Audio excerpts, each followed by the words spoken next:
He was born with a different name, Gaius Octavius Thurinus, a sickly child from a minor branch of a minor family. No one expected him to survive childhood, let alone change the course of human history. But when his great-uncle was murdered on the floor of the Roman Senate, everything changed. That great-uncle was Julius Caesar, and in his will, Caesar did something that would shake the Roman world to its foundations. He adopted the boy. He made him his heir. He gave him his name, and with that name came power, wealth, enemies, and a path to becoming the most powerful man on earth. This is the story of how a frail 18-year-old boy outmaneuvered generals, defeated armies, destroyed rivals, and transformed himself into Augustus, Rome's first emperor. This is the story of political genius, of ruthless ambition, of calculated brutality, and of how one man turned the chaos of civil war into an empire that would last 500 years. When Julius Caesar was assassinated on March 15, 44 BC, Rome exploded into chaos. The conspirators thought killing Caesar would restore the Republic. Instead, it triggered a power vacuum that would consume the Mediterranean world in blood and fire. Mark Antony, Caesar's loyal general and co-consul, seized control of Rome immediately after the assassination. He had military support. He had political legitimacy. He had the loyalty of Caesar's veterans. He seemed unstoppable. But then word arrived of Caesar's will, and everything changed. Caesar had named his grandnephew, 18-year-old Octavius, as his primary heir. Not just his heir to property and wealth, his heir to his name, his adopted son. Caesar left the boy 3/4 of his massive estate, and more importantly, the right to call himself Caesar's son. When Octavius received the news, he was studying in Apollonia, a city in modern-day Albania. His family begged him not to accept the inheritance. His stepfather warned him that claiming Caesar's legacy would make him a target, that every powerful man in Rome would want him dead, that he was too young, too inexperienced, too weak to survive the coming storm. But Octavius saw something everyone else missed. He saw opportunity. He understood that Caesar's name carried more power than any army, that the veterans who had fought for Caesar would fight for Caesar's son, that the Roman people who had loved Caesar would support Caesar's heir. So the 18-year-old boy made a decision that changed history. He accepted the inheritance. He took the name Gaius Julius Caesar, Octavianus, and he sailed to Italy to claim his destiny. When Octavian, as history would call him, arrived in Rome, Mark Antony laughed at him, literally laughed. Antony was a decorated general, a powerful politician, a man who had fought alongside Caesar for years. And here was this teenager, this sickly boy with no military experience, no political base, no army, claiming to be Caesar's heir. Antony refused to hand over Caesar's money. He dismissed Octavian publicly. He mocked him in the Senate. He expected the boy to crawl back home or be killed by Caesar's enemies. But Antony had made a critical mistake. He had underestimated Octavian. Because while Octavian might have been young and physically weak, he possessed something far more dangerous than military strength. He possessed political genius. Octavian began by doing something brilliant. He sold his own property to pay the legacies Caesar had left to the Roman people in his will. Remember, Caesar had left money to every Roman citizen. Antony had refused to distribute it, keeping the funds for himself. But Octavian paid it out of his own pocket. Suddenly, the people of Rome saw this boy honoring Caesar's wishes while Antony ignored them. Suddenly, Octavian became the true heir to Caesar's legacy. Next, Octavian approached Caesar's veterans. These were hardened soldiers who had conquered Gaul, crossed the Rubicon, and fought in the Civil War. Men who owed everything to Caesar. Octavian spoke to them, not as a general, but as Caesar's son. He promised them land, money, and honor. He invoked Caesar's memory. He made them remember their loyalty. And one by one, entire legions defected from Antony to Octavian, not because they believed in the boy, but because they believed in Caesar, and Octavian was Caesar's son. Within months, this 18-year-old with no military experience commanded an army loyal, not to Rome, not to the Senate, but to him. Antony suddenly realized the boy was dangerous, but by then, it was too late. The Senate, terrified of Antony's power, made a desperate move. They allied with Octavian. They granted him military command. They sent him to fight Antony. The Senate thought they were using Octavian as a tool.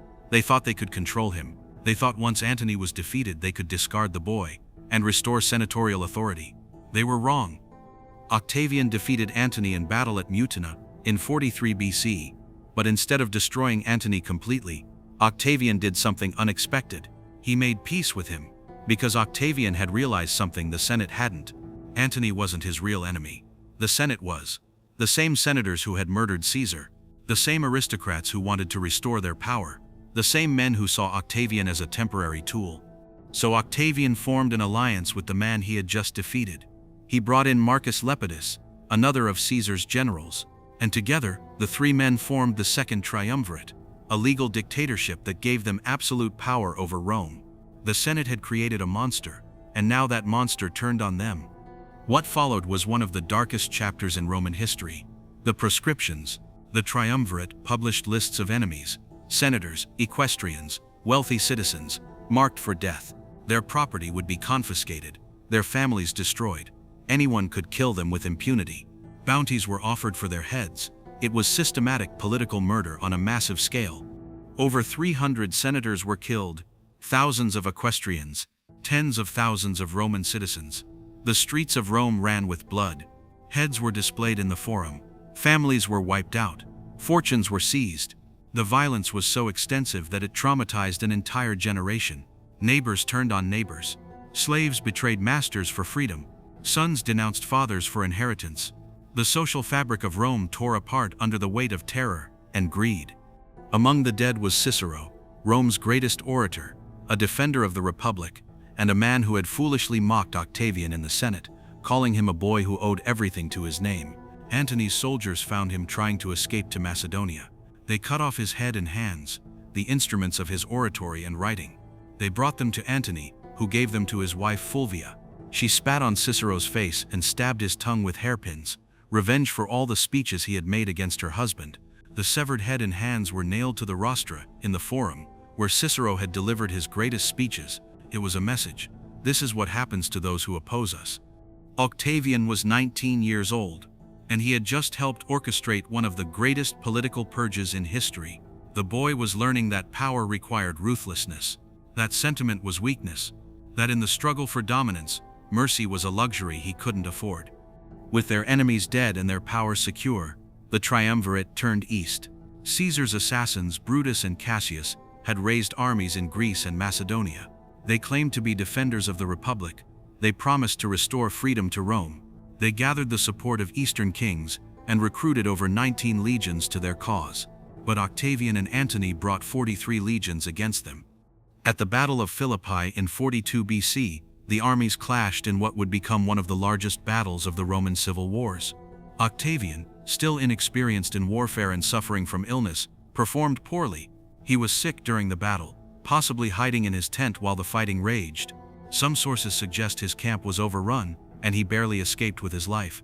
But Antony was a brilliant general. His legions crushed Brutus and Cassius in 2 separate engagements. Both assassins committed suicide rather than face capture. Caesar's murder was avenged. The Republic's last defenders were dead. And Rome's territories were divided between the victors. Antony took the wealthy East Egypt, Syria, Greece, Asia Minor, the richest provinces of the empire. Octavian took the West, Italy, Gaul, Spain, Illyria, politically important but economically weaker and burdened with the task of settling hundreds of thousands of veterans. Lepidus got Africa, the least significant territory. It seemed Antony had won. He had the money, the resources, the military glory. Octavian was stuck managing Italy's problems, land distribution for veterans, political squabbles, economic troubles, food shortages, and growing resentment from citizens whose land was confiscated to pay soldiers. But once again, everyone underestimated Octavian. Because while Antony indulged himself in the East, Octavian was building something more valuable than wealth. He was building legitimacy. He was positioning himself as the protector of Italy, the defender of Rome, the stabilizer of chaos. Every problem he solved, every veteran he settled, every crisis he managed added to his political capital. The people of Rome began to see him not as a boy playing at power, but as a capable leader who put Rome first. Antony made his fatal mistake in Egypt. He fell in love with Cleopatra, the last pharaoh of Egypt, one of the wealthiest and most intelligent women in the world, a queen who had once been Julius Caesar's lover and had borne him a son. Antony abandoned his Roman wife Octavian's sister Octavia and married Cleopatra in an Egyptian ceremony. He gave her Roman territories as gifts: Cyprus, Crete, parts of Syria, He declared her son by Julius Caesar, Caesarion, as Caesar's true heir, directly challenging Octavian's legitimacy. He began acting like an Eastern king, rather than a Roman general. He spent years in Alexandria, living in luxury, celebrating Greek and Egyptian customs, distancing himself from Rome. He held ceremonies where he sat on a golden throne beside Cleopatra, dressed as the god Dionysus while she appeared as the goddess Isis. He divided Eastern territories among their children, creating a new dynasty that seemed to replace Rome's authority with Egyptian royalty. And Octavian used every bit of it. He portrayed Antony as a traitor, as a man who had abandoned Rome for a foreign queen, as someone under the spell of an Eastern seductress, as a threat to Roman values, Roman tradition, Roman power. Octavian launched a propaganda campaign that painted Antony as un-Roman, as corrupted by Eastern decadence, as planning to move the capital from Rome to Alexandria, as intending to make Cleopatra queen of the Roman Empire. None of this was entirely true. Antony remained a Roman at heart, and his administrative reforms in the East were actually quite effective. But truth didn't matter. Perception did. And Octavian was a master of perception. He hired poets to write verses mocking Antony. He spread rumors about Cleopatra's witchcraft and manipulation. He turned Roman public opinion so thoroughly against Antony that when war finally came, it seemed inevitable and justified. He convinced the Senate to declare war, not on Antony, but on Cleopatra. This was brilliant. It meant Octavian wasn't starting another civil war between Romans. He was defending Rome against a foreign threat. Any Roman who supported Antony was now supporting Rome's enemy. It was a masterstroke of political framing that made Octavian the patriot and Antony the traitor.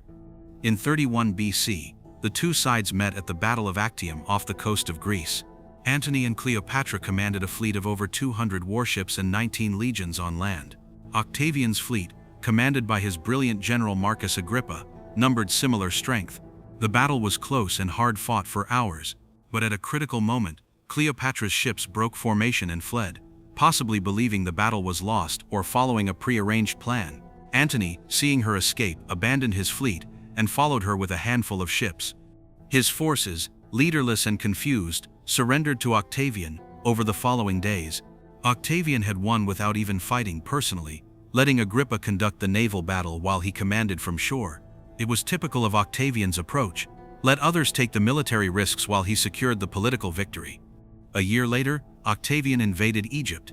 Antony, defeated and desperate, tried to rally his remaining forces but found his soldiers deserting to Octavian. Seeing no way out, Antony committed suicide by falling on his sword. Cleopatra, facing capture and the humiliation of being paraded through Rome in Octavian's triumph, killed herself with an asp, a poisonous snake, according to legend. Though some historians suggest poison, their children were captured. Caesarion, Julius Caesar's biological son and potential rival to Octavian, was executed. Octavian couldn't allow another Caesar to exist. 2 Caesars are one too many, he reportedly said. Egypt's treasures were seized and brought to Rome. The wealth was so vast it transformed Rome's economy overnight. Interest rates dropped. Land values increased. Rome was flooded with gold and silver.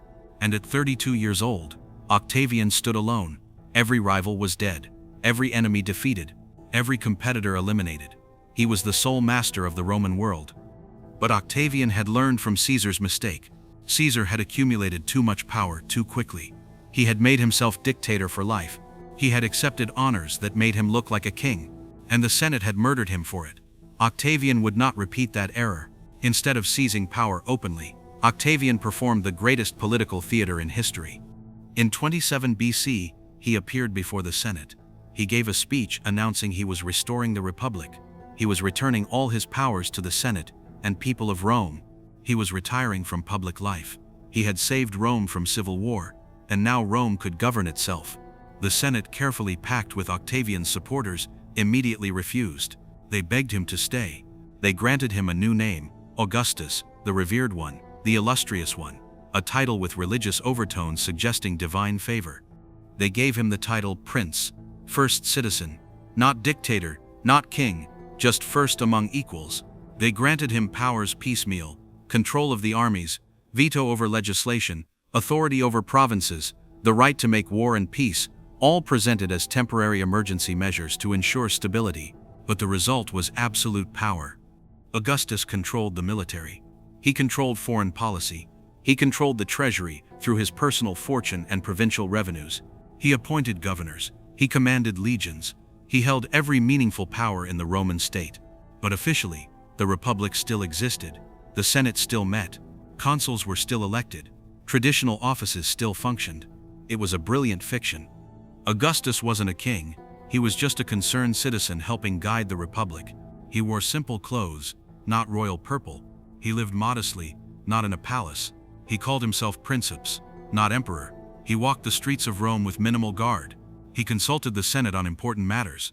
He maintained the appearance of republican government. But everyone knew the truth. The Republic was dead. The empire had begun. And Augustus was its master.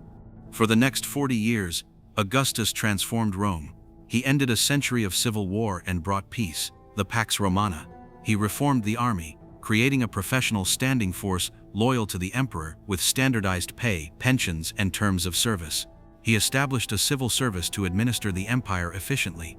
He built roads, aqueducts, temples, forums throughout Italy and the provinces. He patronized arts and literature. Virgil's Aeneid, Horace's Odes, Ovid's Metamorphoses were all written during his reign. He reformed taxation, making it more efficient and less corrupt. He expanded the empire's borders, conquering new territories in Spain, Germany, and the Balkans. He created the Praetorian Guard, an elite force to protect the emperor. He established a postal system that allowed messages to travel quickly across the empire. He reformed the Senate, reducing it in size and filling it with loyal supporters from both traditional aristocracy and new families. He created a new social order with clear classes and responsibilities. He promoted traditional Roman values: family, religion, duty, piety. He passed laws encouraging marriage and childbearing among the upper classes. He restored 82 temples that had fallen into disrepair. He famously boasted, "I found Rome a city of brick and left it a city of marble." He wasn't exaggerating. Augustus transformed Rome from a chaotic republic, constantly at war with itself, into the greatest empire the ancient world had ever seen. But his reign wasn't without darkness. He was ruthless with opposition. He exiled his own daughter Julia and granddaughter for sexual scandals that threatened his moral reforms and political legacy. He crushed rebellions with brutal efficiency. He maintained networks of spies and informers. He eliminated anyone who threatened his power. The sickly boy had become a calculating emperor, who understood that maintaining peace required the constant threat of force. Augustus died in 14 AD, at the age of 75. He had ruled for 44 years. His last words were reportedly, "Have I played the part well? Then applaud as I exit." Even in death, he acknowledged what he had done. He had played a role. The role of Principios, first citizen, restorer of the Republic. But the truth was different. He had been Rome's first emperor, and he had changed the world. The boy who inherited nothing but a name had built an empire. The teenager everyone underestimated had outmaneuvered every rival. The sickly youth, who shouldn't have survived childhood, had lived long enough to transform human civilization. Augustus created a system of government that would last 500 years in the West and 1500 years in the East. Every Roman emperor after him would claim his title, Caesar Augustus. Every European monarch would invoke his legacy, Kaiser, Tsar, Caesar. His face appeared on coins across 3 continents. His month, August, still bears his name. His reforms shaped law, government, and military organization for centuries. He proved that political genius could triumph over military might, that perception could be more powerful than force, that patience and calculation could defeat strength and passion, that a boy with nothing but a name and ambition could become the master of the world. From Octavius to Octavian, to Augustus. From a sickly child, to Caesar's heir, to Rome's first emperor. From the boy no one expected to survive, to the man who defined an age. This was the rise of Augustus, and Rome would never be the same.